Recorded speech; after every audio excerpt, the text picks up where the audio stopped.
Volkswagen. You all know it as the people's car, but for some of us, Volkswagen is more than just a vehicle. Take Alex for example. After 8 years of owning a 1999 Mark IV Jetta, it has gone from your typical daily driver to a fully built show car. This Jetta is not your normal car.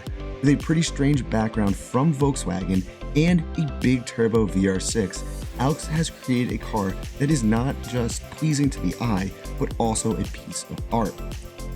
So let's hear Alex's story, and welcome to a new series called Tuned, where we'll be featuring one-off builds in the car community. If you guys want to be featured on an upcoming episode, feel free to reach out to us on our Instagram, linked in the description down below.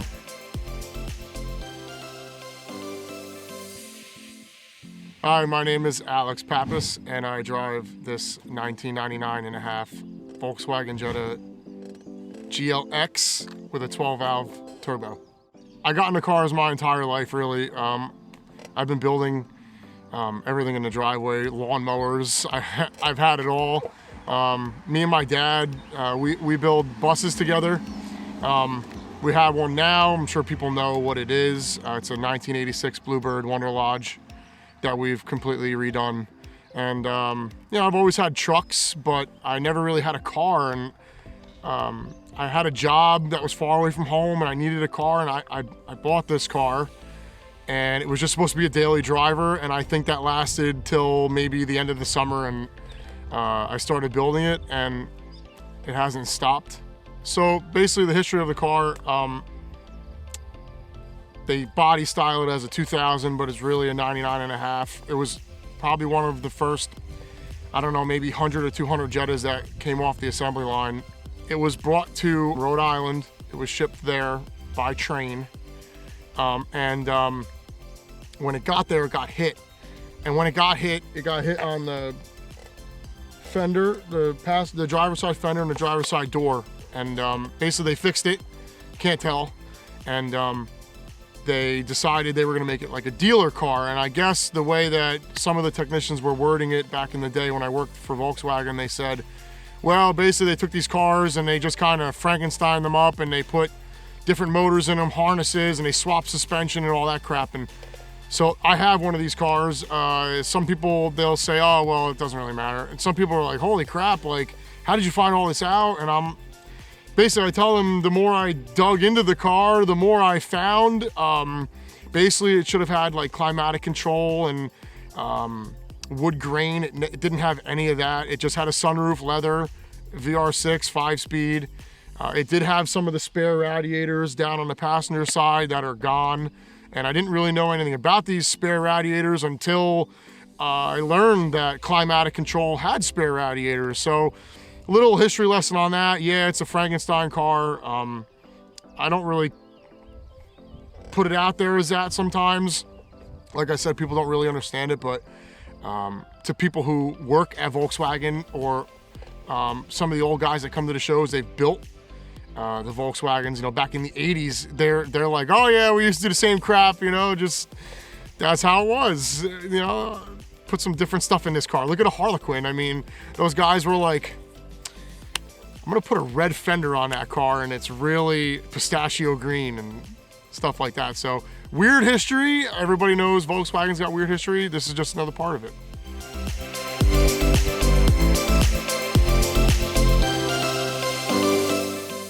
So the engine bay, I first started kind of tearing it down with a few buddies of mine. One of them being Tommy Miller. He really helped me out a lot. Me and Dad built two garages next to each other, so I had my car on one side, Tommy had his car on another, and we kind of I had never done it before, and we just kind of like went at it. We worked on it from November till April, and they pretty much got done the same amount of time. That was the first time in 2015, shaving the bay. In 2016 into 17, I redid it. We painted it 3R3, which is Toyota Barcelona red. I actually had a 4Runner of that color. I tell everybody the story. I had a 4Runner of that color, and I loved it. And I said, this car looks so good in the sun that I want to paint something, and I was gonna paint the whole car that color. And I said, well, I still want to stick to the black, and so I painted the bay that color. So basically, there weren't really too many big things in the bay at that time.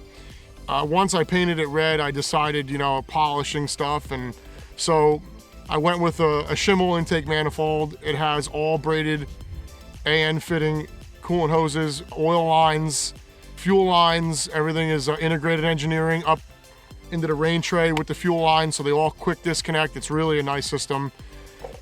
You know, it has a Mark 1, or I should say a Mark 2 Corrado, a valve cover, metal, has all the ports on there, welded by Ritchie. A lot of the things are welded by Ritchie on, actually pretty much everything. Mark 3 thermostat housing, all the AN fittings go on that.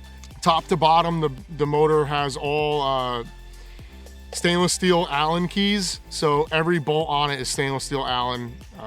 I thought that was a really neat thing. You look at it and people, if you really dig into it, they really see that. Stock axles, the motor top end and bottom end are all factory, just has rod bolts and head studs. No head spacer, it still runs the factory 10.5.1 compression. I don't really know the power of the car. I've never had it dynoed. People ask me why. I tell them I don't really care, as long as it looks good. VF Engineering motor mounts, all custom intercooler piping, 70mm Garrett, 68, 70, we're not really sure on that.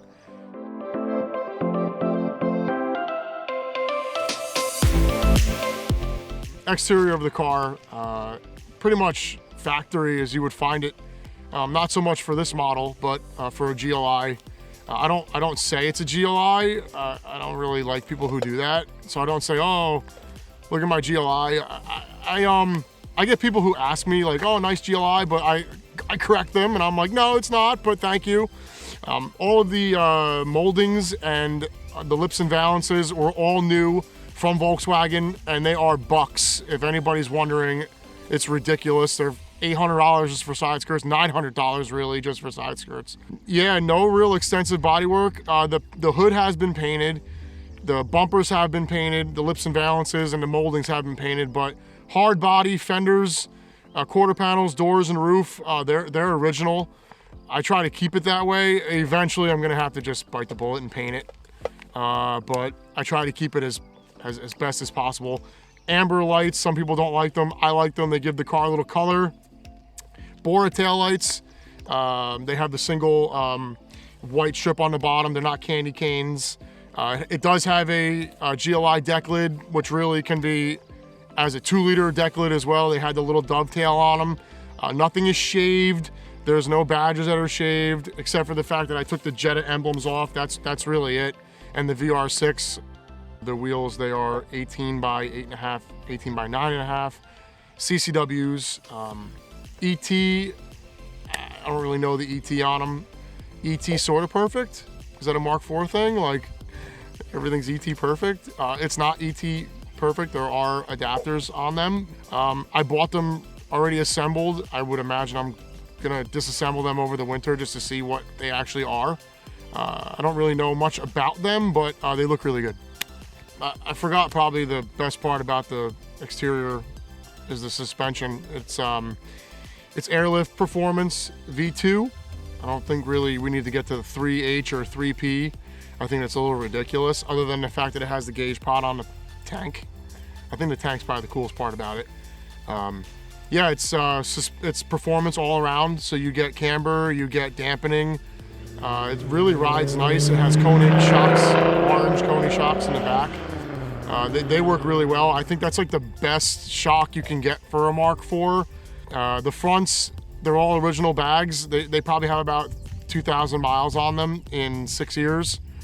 It's really not a lot. They perform really well. The dampening's really nice, and it's a comfortable ride. You know, you're not smashing shit. You're kind of driving like a regular human, which is nice.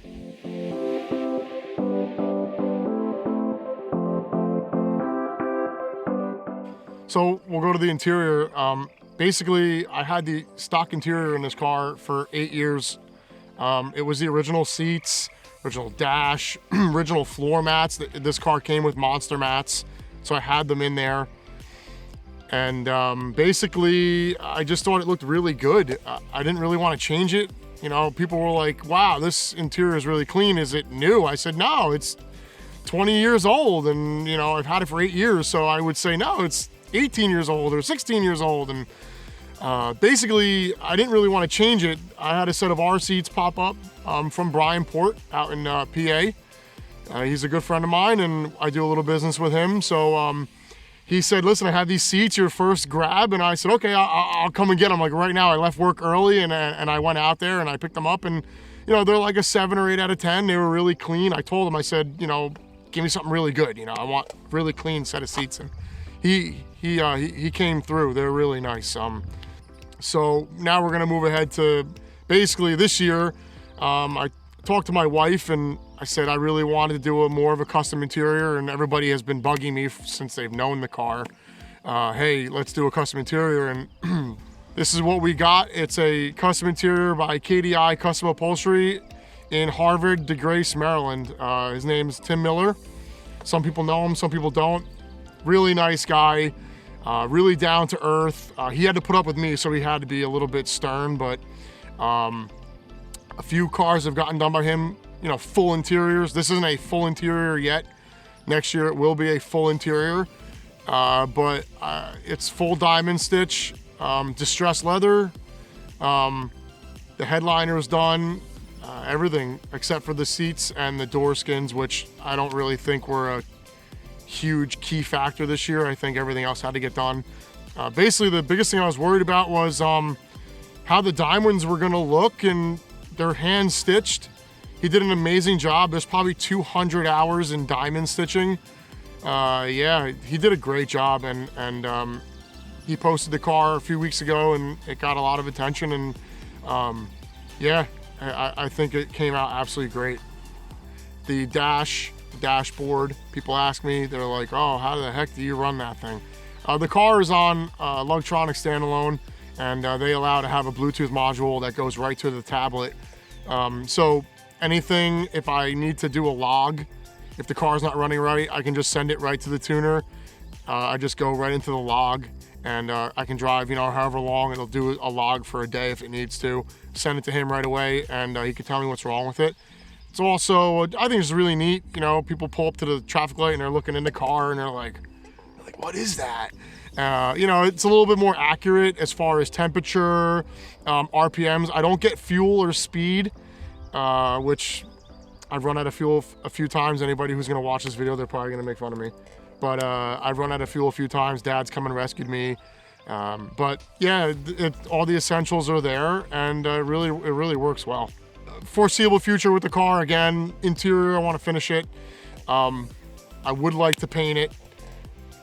Few suspension things in the back I want to get done, the rear bushings being one of them. I don't really want to do them. I don't really have a lot of experience with the rear beam on these cars. I know they're just a bitch, so anytime anybody wants to put a hand on it and it's gonna work in my favor and help me out, I don't mind.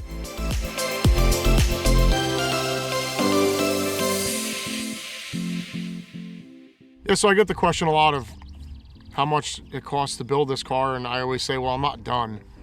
But it's not really a numerical factor. It's more or less the love for it. You know, if you see something you want and you like it that much and you think it's gonna look good, you just buy it. There's really no price tag on it.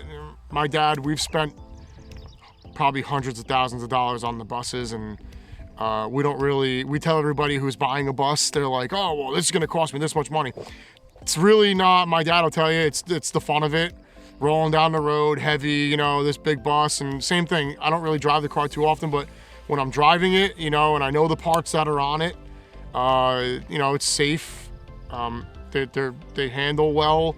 So money really isn't the factor. People always ask, well, how much did you spend? Well, I always tell them I spent how much I want it to look like. If you wanted to make it look decent, you spend X amount of money. You want to make it look halfway decent, you spend X amount of money. Like I said, there's really no money factor involved.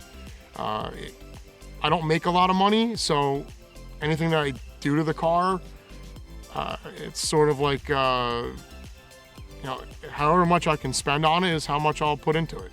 But yeah, so the future of the car, I don't see myself getting rid of it. I've had it this long already. It doesn't really owe me anything. I enjoy it when I can. I do get the whole thing of, oh, why don't you drive it more? There's a lot going on. I own my own home.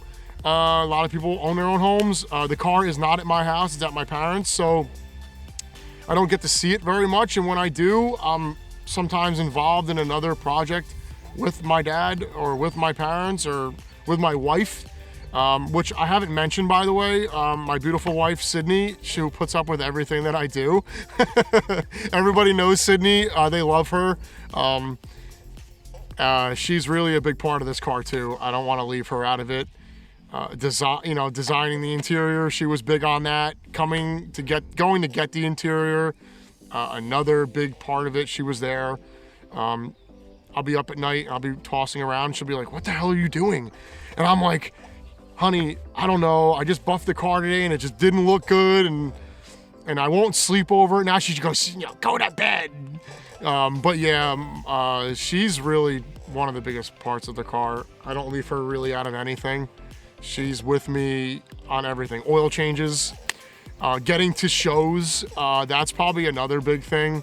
Getting the shows with this car is not easy. Getting it on the trailer, I'm really anal with that, and I smashed it going on a trailer one time. We're not really gonna talk about that.